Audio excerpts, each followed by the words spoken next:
పరిచయం నెట్వర్క్ గా మారింది. డబ్బుల కోసం కిడ్నీ అమ్ముకున్న ఆ యువకుడు అదే ర్యాకెట్ కి సూత్రధారి అయ్యాడు. లక్షలు ఆశ చూపించి పేదల కిడ్నీల్ని విక్రయానికి బేరం పెట్టాడు. విషయం తెలుసుకున్న ఒక బాధితుడి బంధువులు కేటుగాని పట్టుకుని చితకబాదారు. నల్గొండ కేంద్రంగా నడిచిన ఈ కిడ్నీ ర్యాకెట్ మహారాష్ట్ర, శ్రీలంక, సింగపూర్లకు సైతం పాకినట్లు బట్టబయలైంది.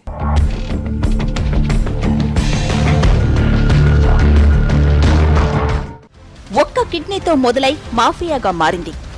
దేశ సరిహద్దులు దాటి విదేశాలకు పాకింది. 6 నెలలుగా జరుగుతున్న దారుణాలు, డబ్బు కోసం కిడ్నీలు అమ్ముకుంటున్న పేదలు.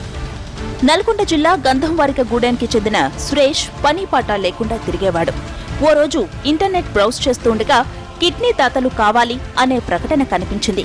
కిడ్నీ ఇస్తే భారీగా డబ్బు ముట్టజెప్తామని చెప్పడంతో మనీ కోసం తన కిడ్నీని అమ్ముకునేందుకు సిద్ధపడ్డాడు. ప్రకటనలో ఇచ్చిన ఫోన్ నెంబర్లకు కాల్ చేసి మహారాష్ట్ర వెళ్లాడు. కిడ్నీ అమ్ముకుని 5 లక్షలు తెచ్చుకున్నాడు. ఆ డబ్బుతో బైక్, మొబైల్ కొనుక్కుని జల్సా చేశాడు.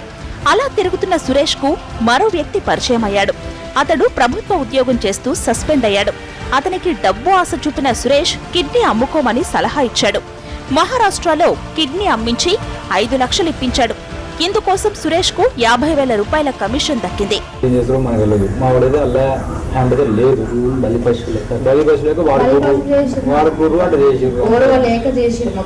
ఎందుకంటే మా ఊడు ఇప్పుడు ఆ కార్ వేసుకుని తిరుగుతుంటే అది ఓవర్లేక అయిపోయింది, ఈ బండి వేసుకుని తిరిగినా అట్లా అయిపోయింది. అట్లా చేసి వాడిని ఏంది అని చెప్పి చేసారు. ఇట్లా హోటల్ మేనేజ్మెంట్ దాంట్లో చేసుకుంటూ పార్ట్ టైం జాబ్ చేసుకుంటాడు. వానికి ఇట్లా దాంట్లో ఏ సంబంధం లేదు. డబ్బు కోసం సురేష్ కిడ్నీ రాకెట్ ను నడపాలని నిర్ణయించుకున్నాడు. తనకు పరిచయం ఉన్న వారిని బాధితులుగా మార్చేశాడు. 6 నెలల్లో 20 మందిని మహారాష్ట్ర తీసుకెళ్లాడు. వారిలో 10 మంది కిడ్నీలను అమ్ముకున్నారు. మిగతా వారి కిడ్నీలు పనికిరావని డాక్టర్లు తేల్చారు. అయితే ఓ బాధితుడి బంధువులకు విషయం తెలిసింది. సురేష్ ను పట్టుకుని చితకబాది పోలీసులకు అప్పగించారు. సురేష్ తో పాటు మరో 2 అదుపులోకి తీసుకున్న పోలీసులు కిడ్నీ రాకెట్ గుట్టు విప్పుతున్నారు.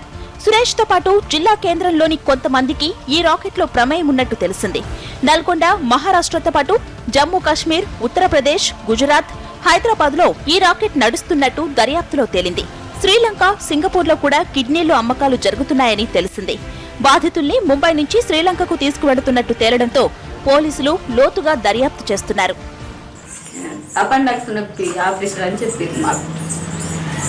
ఒకవేళ నీరు పడక తిండి పడక అపెండిక్స్ నొప్పి వస్తుందని చెప్పిండు. మా కాడ తీసుకుపోయాడు.